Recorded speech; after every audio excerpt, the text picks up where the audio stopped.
figured I'd just put together some quick info having to do with that topic on the Black indigenous presence in ancient America.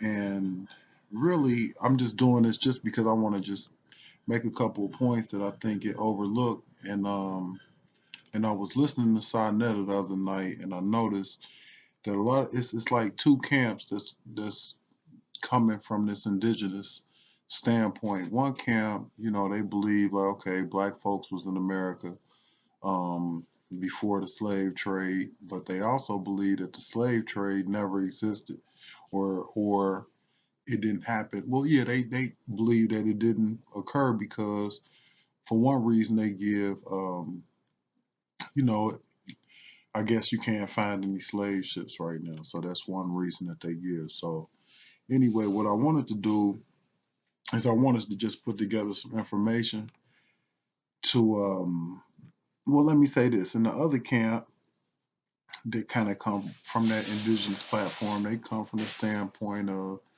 black folks was in the Americas before Columbus, but the slave trade did occur. So I'm kind of from the standpoint of the latter. I kind of believe that the slave trade occurred, but I'm kind of questioning about how it took place and the amount of people. But um, more importantly, I'm just stressing the fact that black folks were here in large numbers before Columbus. And so I just wanted to put some information out here, just to see, because I heard Sai say like a lot of the cats that, that's coming with the indigenous standpoint, they they aren't bringing a lot of scholarship to it. So I just felt like I would, just present some information. If it's, if it ain't accurate, incorrect, I'm cool with that. Just let me know. And it's a learning process for me. But so on to the information I want to bring y'all. I think one thing that's getting missed in that conversation when you hear about the indigenous topic is the two words phenotype and genotype. I think those will be important. So I'm just gonna run through the definitions of those. Y'all see that's kind of been up on the screen, hopefully, since I've been, since we started. So anyway, definition of phenotype, and this is kind of like a general definition I'm giving, but it's all come into play as we get into the conversation. So anyway, phenotype is the outward physical manifestation of an organism.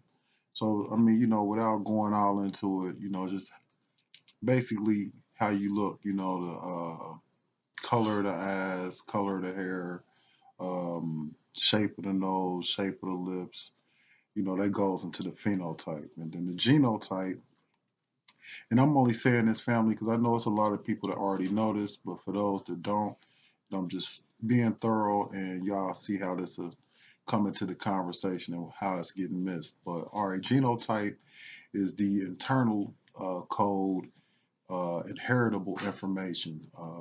You know, basically the genes. I mean, y'all can look that up, but I think those two things, the outward appearance and then what's going on the inward appearance, the genes, the makeup of a person, how it carries from the mother to the child. So, I think those two things are necessary. So just keep that in mind, family, phenotype and genotype. So, all right. One thing I felt was important is a lot of times, you'll hear cats saying like, you denying your roots in Africa, or they may say like, man, you just trying to come from a real, pro-black, uh, anti-African stance when you support this idea about black folks in America. But I'm gonna just say this: one, it's almost naive to think that a continent that produced as much greatness as it has, for millennia, would necessarily need the assistance of Europeans to come to this country. or these countries of the Americas. So, and then also I want to bring this guy because I know y'all may have heard this, but I really still don't hear anybody disputing it or explaining it other than what it says. And I think it's important because a lot of times the indigenous talk, it gets countered with well, show me the DNA. I bet you go back to Africa. I bet you if so that comes up.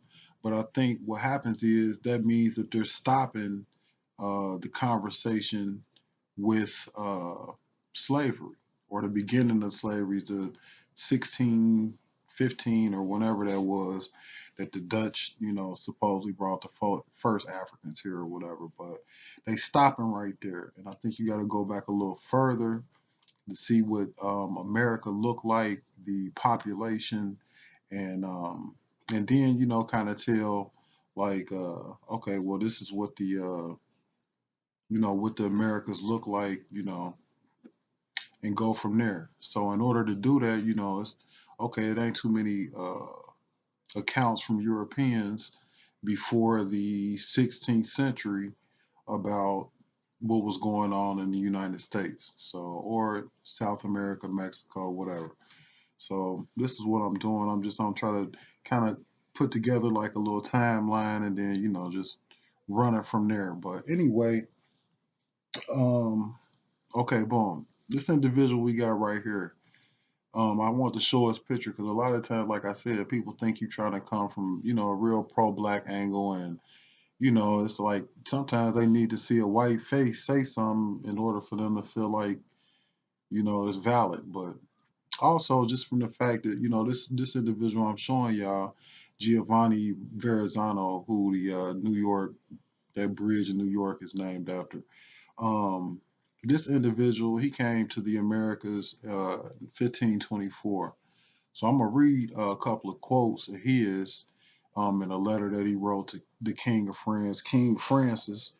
And then, and because people sometimes they turn around and they like, well, Columbus said this and Columbus said that, and so they, won't really know about the accounts of some of the other explorers that's been, came and recorded what they saw. So, like I said, this is Giovanni Verrazzano, and some of y'all may be familiar with this quote, but it's a couple of more quotes within the letter that he gave that I'm gonna go over. But all right, so quickly, it says this is him describing the natives that he seen, and this is like kind of off of New York or something, kind of right around there. All right, some of them were garlands of bird feathers. They are dark in color, not unlike the Ethiopians, with thick black hair, not very long, tied back behind the head like a small tail. As for the physique of these men, they are well proportioned or medium height, a little taller than we are. They have broad chests and strong arms, and their legs and other parts of the body are well composed. There is nothing else except that they tend to be rather broad in the face, but not all, for we saw many with angular faces. So now I'm gonna just go back to that, and I'm gonna just quickly hammer home. Like he said, they are dark in color, not unlike the Ethiopians. So some people, it's like I don't know when you bring that point up, I don't know, they just kind of blow it off. But I think I think it would be credible. I mean, and looking into his history, he Giovanni Verrazzano, he had traveled in the Levant. So knowing that, excuse me, he was fully aware of what an Ethiopian looked like. So if he is comparing the natives off the east coast of North America to Ethiopians, I mean, I think that will point us in the direction of he saw someone who appeared to be like an African. So and that's 1524, and that's like 30 years or so after Columbus. Now it's another account. I mean, in that same letter, let me see. I'm gonna just see if I can punch to it real quick. In that same letter, you got to kind of bear with me. I'm gonna try to see if I can share the screen. You know, to where y'all can be able to fully see it. Then I'm gonna attach this link on there too, because this is from the website of University of Columbia. So and that's also done because I really don't. In other words, I don't really want to leave nobody no room to breathe. Like if I tell you this is from this source or it's a credible source, then I'm gonna present it, and if you can show that it ain't, then all right, it's not. But anyway, this is on the like I said, Columbia University's website, and so on into this letter. Um, Matter of fact, I'm gonna just read what it says, and then you know we get into it. Okay, so it says, we sent one of our young sailors swimming ashore to take the people some trinkets, such as little bills, mirrors, and other trifles. And when he came within our fathoms of them, he threw them the goods and tried to turn back, but he was so tossed about by the waves that he was carried up on the beach half dead. And this is the young sailor that Verasano has sent to give the indigenous people some gifts or whatever. So, seeing this, the native people immediately ran up. They took him by the head, the legs, and arms and carried him some distance away. Whereupon the youth, realizing he was being carried away like this, was seized with terror and began to utter loud cries. They answered him in their language, to show him he should not be afraid. Then they placed him on the ground in the sun at the foot of a small hill and made gestures of great admiration, looking at the whiteness of his flesh and examining him from head to toe. They took off his shirt and shoes and hose, leaving him naked, and made a huge fire next to him, placing him near the heat. When the sailors in the boat saw this, they were filled with terror, as always when something new occurs, and thought the people wanted to roast him for food. After remaining with them for a while, he regained his strength and showed them by signs that he wanted to return to the ship. With great kindness, they accompanied him to the sea, holding him close and embracing him, and then to reassure him, they withdrew to a high hill and stood watching him until he was in the boat. Okay, now this is the part I really want to get y'all to, but it says, the youth learned the following about these people. They are dark in color like the other tribes. Their skin is very glossy.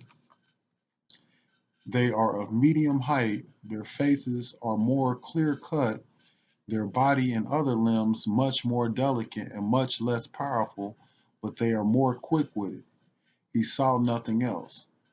So now, I'm okay. So now I will wonder, like I said, I think this is a credible account. They're dark in color, and he had also described them like the others that they had ran across, which he had earlier described as, not unlike the Ethiopians. So, family, I think checking that account from Verrazano, and again, he was, on the east coast of North America, kind of close to like Long Island, New York, that whole area over there. So I think that would be important to kind of check, some of these accounts given by some of these, I guess, explorers or colonizers or whatever they were. But I think it would be kind of important to check those, and to see what they, um, what they would have to say about it. So now I'm gonna leave the other account that he gives um, of some of the natives for those that want to look it up.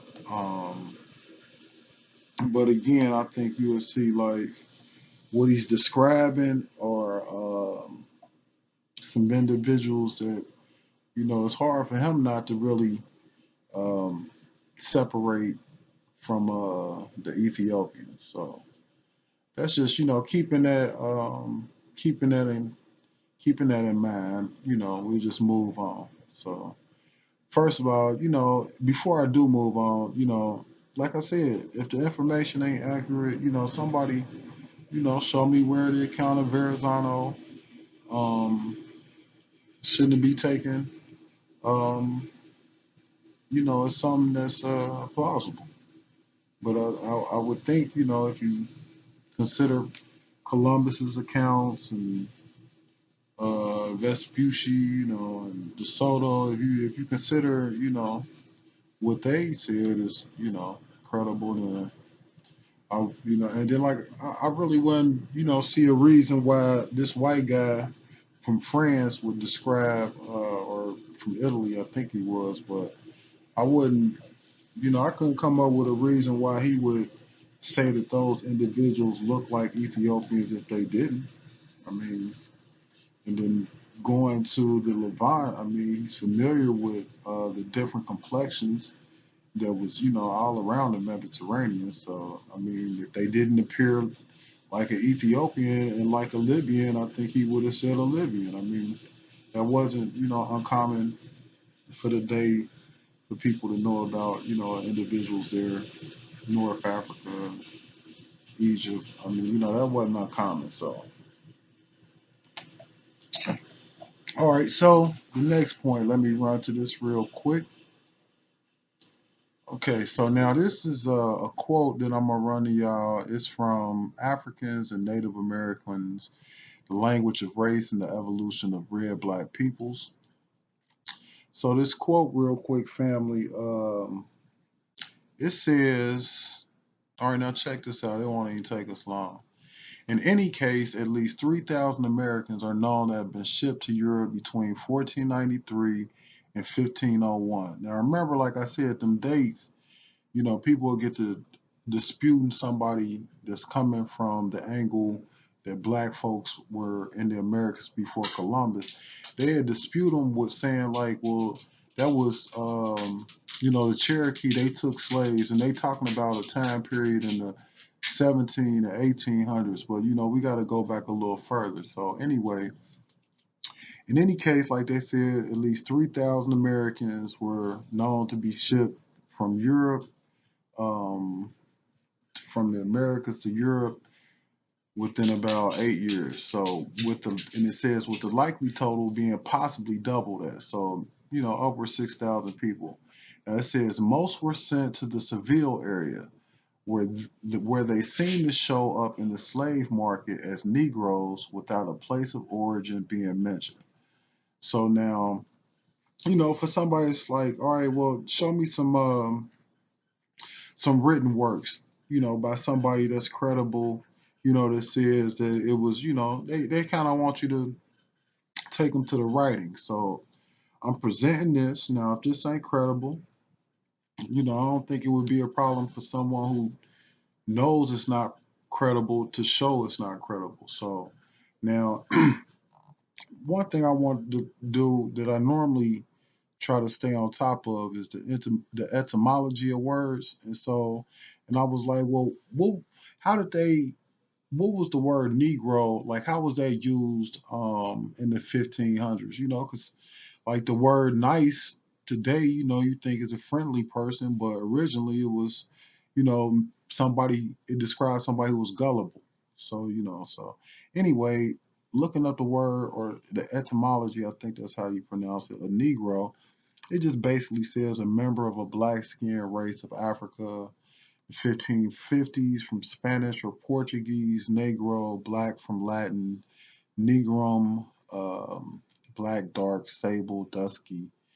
Then, it gives a couple of other little figurative adjectives for it or whatever. But the reason I wanted to look that up is, like I said, I just want to, see how it was used at the time, because if these individuals from America are showing up in slave markets in Seville and they're being listed as Negroes, well, the people who are listing them as Negroes, I mean, for some reason, they appeared to be Negro. And so at that time, that was a designation of color. So I know some people like, they get into the political status and all of that, but so that was something that I, wanted to put out there. And then also who the individual is who wrote that. And so the individual, His name is Jack D. Forbes. He was born in 1934 in Long Beach, California. The parents of Powhatan and Lenape descent from New Jersey. So he traces his roots back to some Native Americans. But I wanted to mention him because it stated when you just kind of do a little Google search about him, he received his bachelor's degree in philosophy from USC in 53, got a master's in 55, and a PhD in history and anthropology in 1959. So he also established, or he was a co-founder of a university for, the first Native American college located outside of a reservation. So I just wanted to point that out because a lot of times, you hear something and then you don't know who the person is that put it out, and then you turn around and find out like, okay, well, this person, he just kind of giving his opinion. He ain't, really putting no work in. So I think this individual, Jack D. Forbes, if y'all look into him, I think he's been put in a lot of work now. If his statements are, accepted by his peers, that I don't know. But I try not to really, be watching a whole bunch of people's take on stuff because I don't really want it to influence, how I go about looking for stuff. And now this here, I think, yeah, okay. Speaking of timelines, going to the Bonaparte temples, and that's in South America. And so before we go into that, I just kind of want to recap real quick. As y'all noticed, we touched on the account of Verrazano. We went over the terms phenotype and genotype, and that was mentioned because the description that Verrazano was given would, I think, be categorized as speaking of the phenotype of the individuals he was seeing. So, and I think, like, again, that's going to come up to be important the more we get into this topic. So, all right, now hold on, family. I hear the music coming up. Let me let that play real quick. Get y'all a little water, and then we gonna touch in a little more. I ain't gonna hold y'all up. We just gonna go for probably about another 15 minutes on this. I'm gonna lay this information out there. I got, at least another hour or two worth of information, but I'm gonna just put it out there in pieces. If it ain't accurate, chew it up. Let me know it ain't accurate, and then we can move on. Hopefully y'all will present a critical thought and some information to combat it if necessary. But all right. So let me let this music run a little bit. Get y'all, you know, get y'all little libations together, whatever. We coming back and we gonna touch on the Bonaparte murals, the Bonaparte temples. All right.